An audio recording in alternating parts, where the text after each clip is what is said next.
नमस्कार। आज हम निवेश को लेकर जो भी शोर शराबा है उससे दूर हटकर सिर्फ और सिर्फ डेटा का विश्लेषण करने वाले हैं। हमारा मकसद ये समझना है कि लंबी अवधि में यानी लॉन्ग टर्म में वेल्थ बनाने के लिए पैसा कहाँ लगाना सबसे सही है। तो सवाल यही है जो हम सबको परेशान करता है, क्या हमें पारंपरिक रास्तों पर ही चलना चाहिए या कुछ और भी देखना चाहिए। चलिए एक काम करते हैं, इमोशंस को साइड में रखते हैं और सिर्फ डेटा की मदद से इस पहेली को सुलझाते हैं। शुरुआत करते हैं सबसे आम और शायद सबसे पसंदीदा निवेश के विकल्प से, फिक्स्ड डिपॉजिट यानी एफडी। और हाँ, हम डेटा के आधार पर इसकी सुरक्षा वाली जो धारणा है उसे थोड़ा चैलेंज करेंगे। हम में से कई लोगों ने अपने माता पिता और बड़ों से एफडी की तारीफें सुनी हैं। और क्यों नहीं, 7% का एक फिक्स्ड रिटर्न सुनने में बहुत ही सेफ और अच्छा लगता है ना? लेकिन कहानी में एक ट्विस्ट है। देखिए, हमें इस पूरी तस्वीर में महंगाई यानी इन्फ्लेशन को भी शामिल करना होगा, जो औसतन लगभग 6% रही है। आसान भाषा में कहें तो अगर कोई चीज़ आज 100 रुपए की है तो अगले साल वो 106 रुपए की हो जाएगी।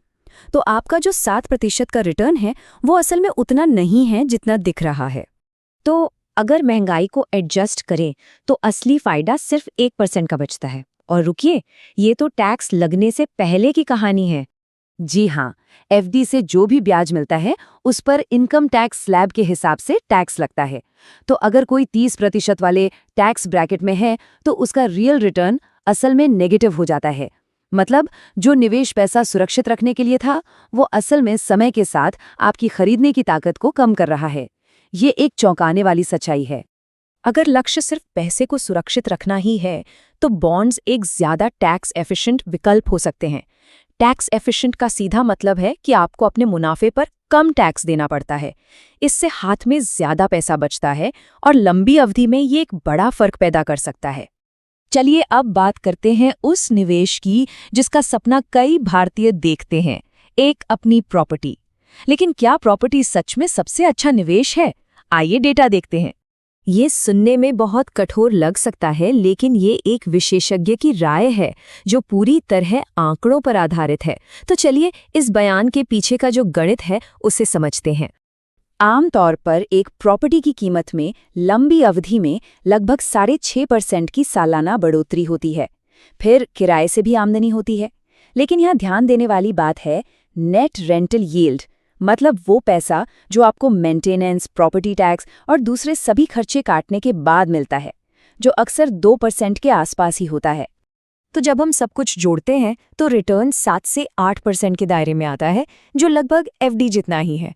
पर जरा सोचिए, एक फ्लैट खरीदने के लिए कितनी बड़ी रकम चाहिए, और अगर अचानक पैसों की जरूरत पड़ जाए तो उसे बेचना कितना मुश्किल होता है।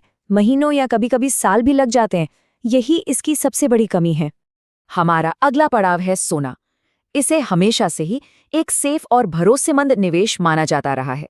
चलिए देखते हैं कि इसका हिस्टोरिकल डेटा क्या कहानी बताता है।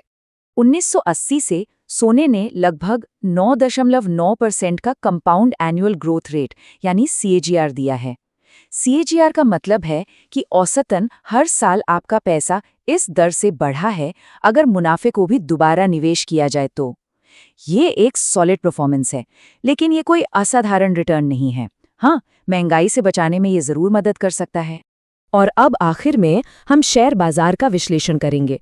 लेकिन एक बात साफ कर दूं, हम इसे ट्रेडिंग या सट्टेबाजी के नजरिए से नहीं, बल्कि वेल्थ क्रिएशन के लिए एक लॉन्ग टर्म इंजन के रूप में देखेंगे। यहाँ जल्दी पैसा बनाने की बात नहीं हो रही, बल्कि धीरे धीरे और लगातार संपत्ति बनाने की बात हो रही है।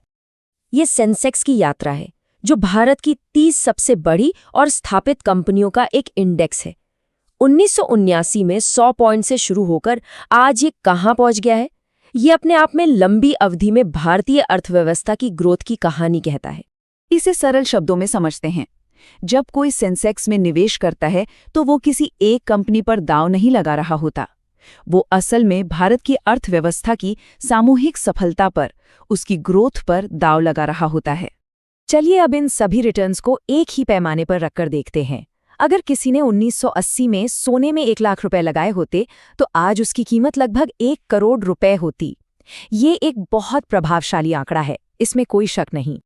और अब देखिए, ये अगर वही 1 लाख रुपया उसी समय सेंसेक्स में लगाया गया होता तो आज उसकी कीमत होती लगभग 7.9 करोड़ रुपए।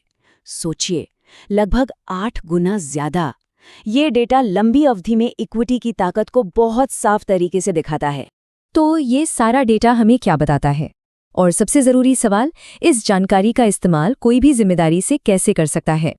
जब हम सभी विकल्पों के लॉन्ग टर्म CAGR की तुलना करते हैं तो आंकड़े खुद ब खुद अपनी कहानी बताते हैं।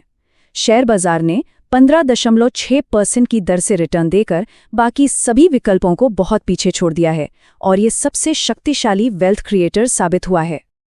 लेकिन ये डेटा देखकर बस उत्साहित होने की बात नहीं है।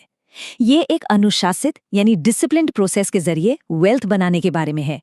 ये एक मैराथन है, कोई 100 मीटर की दौड़ नहीं। सबसे पहले अपनी बुनियाद मजबूत करें, फिर लंबी अवधि के लिए निवेश करें और सबसे जरूरी, भावनाओं में बहकर गलतियां करने से बचें। ये समझना बहुत जरूरी है। सबसे अनुभवी निवेशकों को भी नुकसान का सामना करना पड़ता है।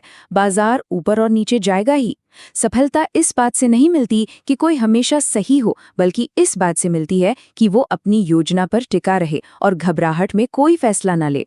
तो अंत में ये सवाल खुद से पूछना बनता है, इस डेटा को समझकर हम सभी बेहतर और ज्यादा सोचे समझे वित्तीय फैसले ले सकते हैं, ताकि हमारा भविष्य सिर्फ पैसों को बचाने पर नहीं, बल्कि उसे सही मायनों में बढ़ाने पर बना हो।